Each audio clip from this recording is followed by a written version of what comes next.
Des photos de Jonathan Destin quand il était enfant, il y en a plein les albums. De son adolescence, tout ou presque ont disparu. Elles sont dans la poubelle. Vous avez décidé de tout jeter? Oui. Pourquoi?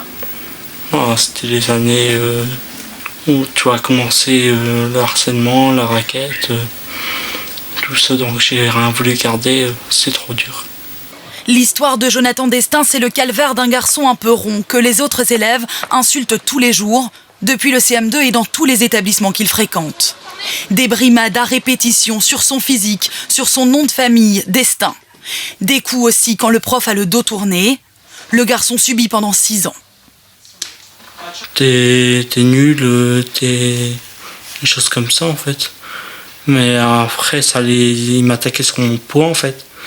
Il me disait, t'es un gros porc, toutes des choses comme ça.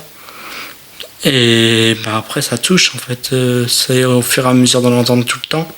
Ça me touche au fond de moi. Après les insultes, le racket. À l'extérieur du collège, chaque jour, 3 grands lui soutirent 5 €, l'argent que sa mère lui donne pour déjeuner. L'adolescent s'enferme dans le silence. Il ne dit pas un mot de son enfer. Il me disait, de toute façon, si tu dis quelque chose à tes parents ou à quelqu'un, on fera du mal à ta famille, on les tuera. Moi, dès que je voulais en parler à mes parents, il y avait toujours la phrase qui me revenait dans la tête, on va faire du mal à ta famille. Un jour, ses maîtres chanteurs lui réclament 100 €, une somme que Jonathan n'a pas. Accablé par la peur et par la douleur accumulée toutes ces années, il décide de mettre fin à ses jours. Il s'immole par le feu le long du canal.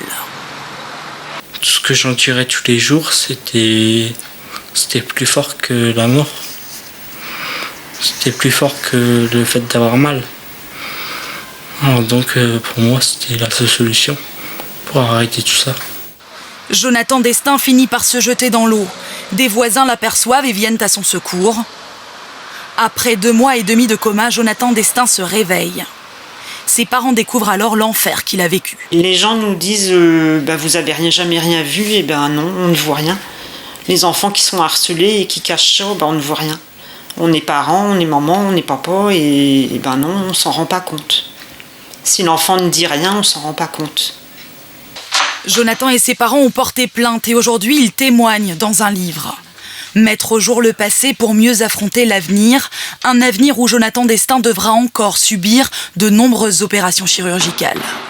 Ses plaies intérieures, il les soigne avec un psychiatre, puis dans un atelier thérapeutique où il travaille le bois et échafaude des projets. Être pâtissier, avoir mon permis, et après avoir une famille.